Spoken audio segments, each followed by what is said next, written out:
नमस्कार। मैं एमजी पांडे आप सभी का आज के इस वीडियो में हार्दिक स्वागत करता हूं। आज के अपने इस वीडियो में हम बात करेंगे किसानों एवं सरकार के बीच में जो अभी तक गतिरोध कायम है उसके बारे में।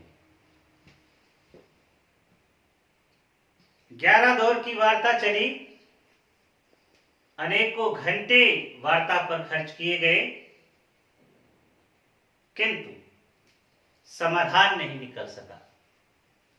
सुप्रीम कोर्ट ने भी अपनी ओर से प्रयास किया, किंतु वो भी अपने उद्देश्यों को प्राप्त करने में यानी समाधान निकालने में सफल नहीं हो पाया अभी तक। ऐसे में क्या निहित कारण है, समाधान क्यों नहीं निकल पा रहा है, उस पर हम आज बात करेंगे। सरकार ने अपनी ओर से अधिकतम कदम बढ़ाते हुए ये कहा कि वो कानूनों के क्रियान्वयन को 1.5 वर्ष तक टालने के लिए तैयार है। साथ ही साथ सरकार ने यह भी कहा कि कानूनों के प्रावधानों में तर्कसंगत संशोधन करने के लिए भी वो तैयार है, जिससे कि किसानों का हित सुनिश्चित किया जा सके। ऐसे में किसानों की ओर से भी अपने दुराग्रह को त्याग करके सरकार के साथ सुझाई गई समिति का भागीदार बनके कानूनों में यथासंभव किसानों के हित में संशोधन लाना चाहिए था और उसे संसद के माध्यम से पारित करवाना चाहिए। ये एक उचित कदम होता और इससे एक समाधान निकलता, और जो समाधान जनता के भी हित में होता और सरकार के भी हित में होता। ऐसे में सरकार के इस प्रस्ताव को ठुकरा देना और ये कहना कि कानूनों की वापसी से कम पर वो अपने आंदोलन को स्थगित करने को तैयार नहीं। ऐसे में यदि कानून वापस होते हैं तो संसदीय गरिमा का उल्लंघन होगा। फिर कौन विश्वास करेगा कि संसद के द्वारा पारित किए जाने के बाद भी किसी कानून का अस्तित्व रहेगा भी या नहीं रहेगा? कौन कहेगा इस बात को लेकर के? पूरी वैधानिक प्रक्रिया का पालन सुनिश्चित करने के बाद संवैधानिक प्रावधानों के अनुरूप यदि किसी कानून का निर्माण किया जाता है, इसके उपरांत भी यदि उसे किसी दबाव में वापस ले लिया जाता है या निरस्त कर दिया जाता है, इससे संसदीय गरिमा और व्यापक रूप में हमारा लोकतंत्र की मानहानि होती है, संसदीय गरिमा खंडित होती है। ऐसे में कहीं ना कहीं पर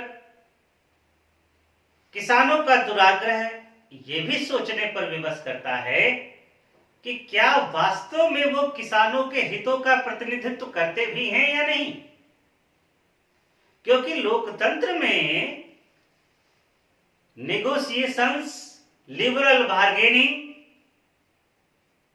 समझौतावादी प्रवृत्ति, लेन देन, इन सारी चीजों के माध्यम से समस्याओं को हल करने की कोशिश की जाती है। आपसी विचार विनिमय के माध्यम से समस्याओं को हल करने की कोशिश की जाती है, ना कि दुराग्रहपूर्ण हट के साथ।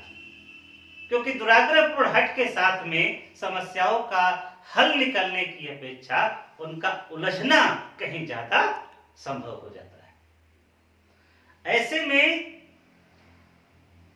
एक शंका ये भी बनती है मस्तिष्क में कि कहीं ये किसानों के संघर्ष की आड़ में सत्ता संघर्ष तो नहीं,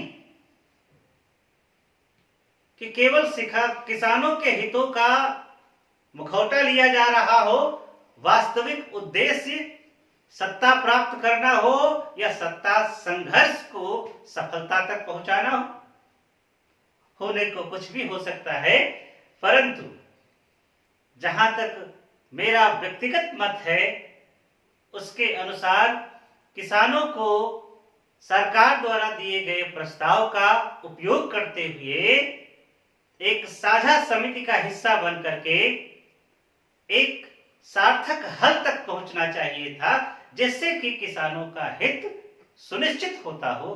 परंतु ऐसा न करके गतिरोध को बनाए रखा गया, हठ को कायम रखा गया।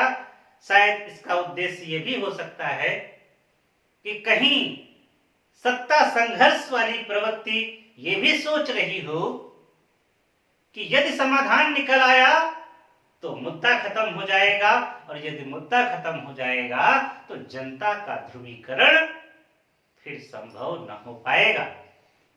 हो सकता है सत्ता संघर्ष की प्रवृत्ति इसके पीछे काम कर रही हो, ये भी हो सकता है कुछ राजनीतिक दलों का भी इसमें प्रत्यक्ष या अप्रत्यक्ष सहयोग हो।